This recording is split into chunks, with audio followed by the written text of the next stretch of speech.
the UN used to be more relevant in 1950s, 60s. Huh?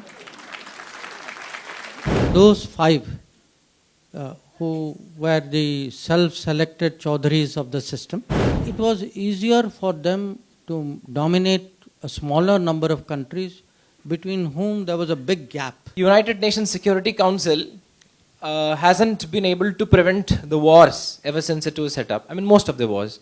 But some of the members have successfully prevented the entry of India or India getting a permanent seat in the UNSC. So with your years of experience, sir, how do you construe the relevance of the UN system, number one? And secondly, what should India do in this regard? I would say first the relevance of the UN. You know, the UN used to be more relevant in 1950s, 60s. Huh? But what happened was, as the number of countries grew, and those five who were the self-selected Chaudharis of the system, they actually, see, it was easier for them to dominate a smaller number of countries between whom there was a big gap, that their power or their authority was there, rest of the world was there. What has happened in the last 30, 40 years? That is no longer the case. You know, I'm now taking India itself.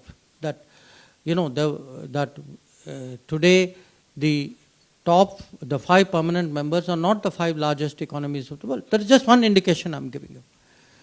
Also, what has happened is, with the passage of time, other countries have developed the confidence to challenge, saying, I don't agree with what you are saying.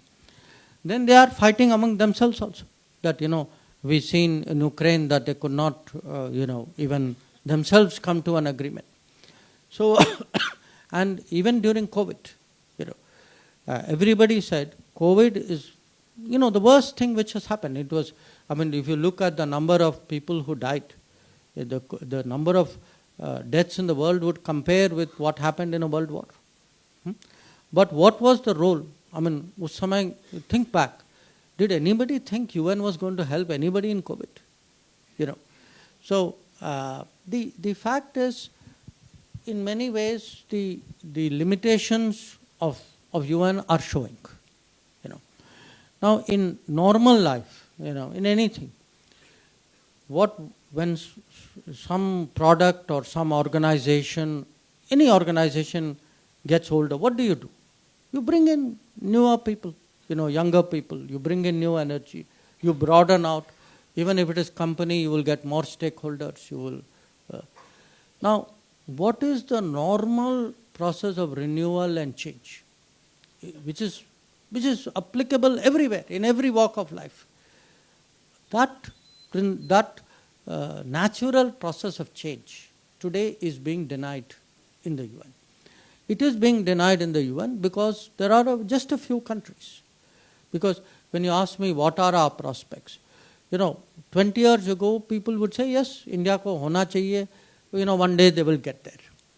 With each year, definitely with each 5 years, 10 years, I can see people actually feel, no, India must be there. We actually feel strongly you are not there. Sometimes when I meet other foreign ministers or leaders, before I bring it up, they tell me, ये बहुत अफसोस की बात कि आप नहीं होते, अगर आप होते तो कुछ और होता. That feeling is very much there, and people also realize our value, because just I give you अभी जो हमारा G20 का अनुभव जो था, G20 after the Ukraine conflict started was in a very difficult situation, because between Russia and Western countries there was a complete disagreement, and many of the developing countries, जो हम global south कहते हैं, they felt that their interests on trade and debt and these were being ignored. Now, people did not think that there will actually be a consensus, a sarv sahmati in the G20. There was no expectation that the Delhi meeting in September will produce a united outcome. But we managed it. Now, why I am citing that to you is, if a country has such a capability, such a country in the UN Security Council can actually contribute as well. But I would say, with each passing year, the feeling in the world is India ko hona chahiye. I can feel that support. Like in many cases, you have to continue, you have to persevere. The world does not give things easily and generously. कभी कभी लेना भी पड़ता है.